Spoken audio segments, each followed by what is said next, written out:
My name is Robert Perez, and I did my book presentation on music and technology by Mark Katz.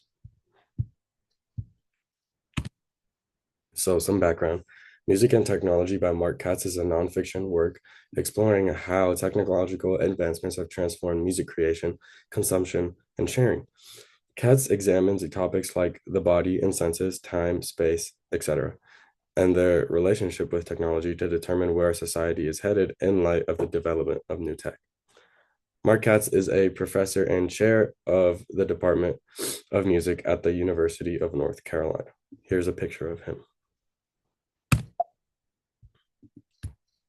My first takeaway is that our relationship with technology is fundamentally collaborative. Katz highlights the concern of emerging technologies replacing people and their jobs, as well as the idea music technology devalues music. He explains that music is collaborative at nature, and to some extent, a human is needed in order for music to be made. So, no, guys, your jobs will not be taken by AI anytime soon. There's always going to be something for you to do.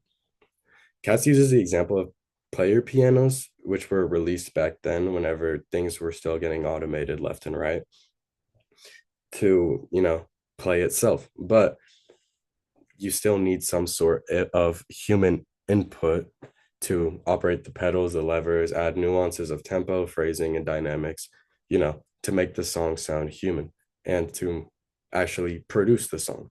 You need a human to feed it to the piano.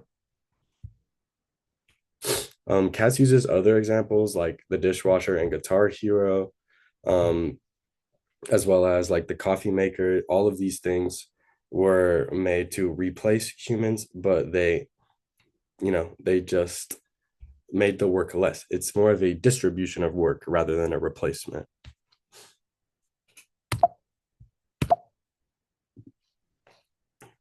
My second takeaway is that all uses of musical technologies reveal power relationships. So on August 31st, 1939, the New York Times published an article that noted the Germans broadcasting of the March of the Germans in Poland. The following day, the Nazis invaded Poland, which started World War II and caused all the catastrophes that we all know about.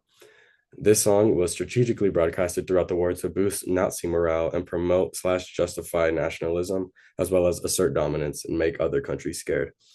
The simple use of this song told the world that it was going to be ruled by the Germans. And if you ask me, it worked pretty well at that time. Obviously, we're not ruled by Germans now, but we were pretty close to it.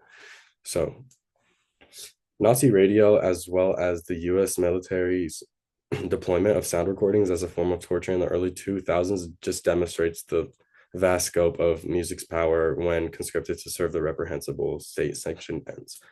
Woody Guthrie was a musician during this time who started a movement called This Machine Kills Fascists. He painted this saying on his guitar in order to start a movement with his music and get people talking, and start this anti-Nazi agenda just around the world. His song started catching on, and this phrase became more popular and more popular.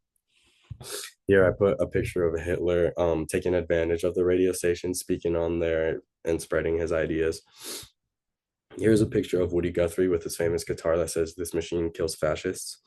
And here's just some Nazi propaganda of them trying to sell radios and whatnot, to spread their ideals.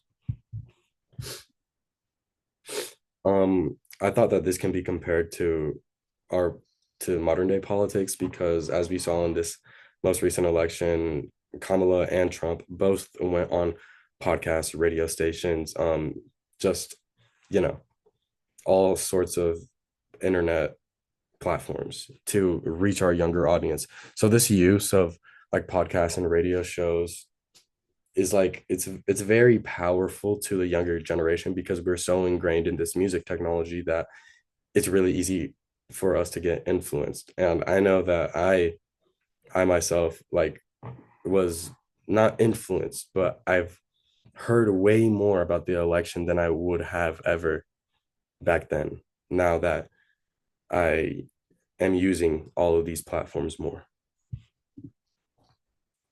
And my final takeaway is that the study of music technology is a study of people.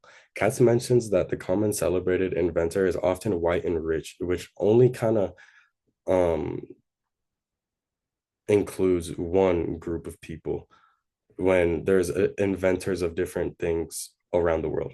For example, the musical hand clapping and rope jumping games of African American girls is a great example of music technology. They use these games and they use their bodies in order to create music, which people would usually not consider a music technology just because it doesn't, it doesn't use electricity or it's not a real piece of technology. So we have to like shift our view to really understand how their music technology differs from ours.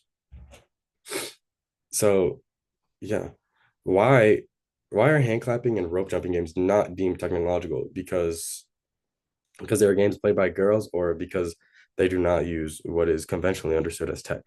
If you if your answer to both of those was yes, then should probably rethink and change your view on how music technology really comes to be. After reading this book, I found some new insights on how music technology is revolutionizing what we listen to. This book took more of a supportive approach towards music technology, but that doesn't mean that it didn't share any criticisms.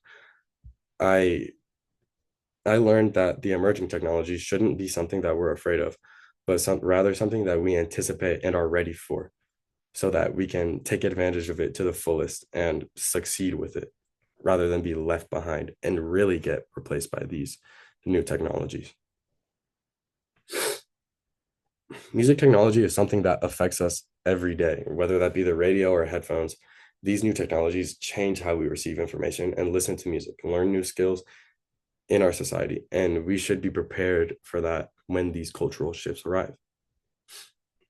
So that's what I took away from this book. Thank you for listening.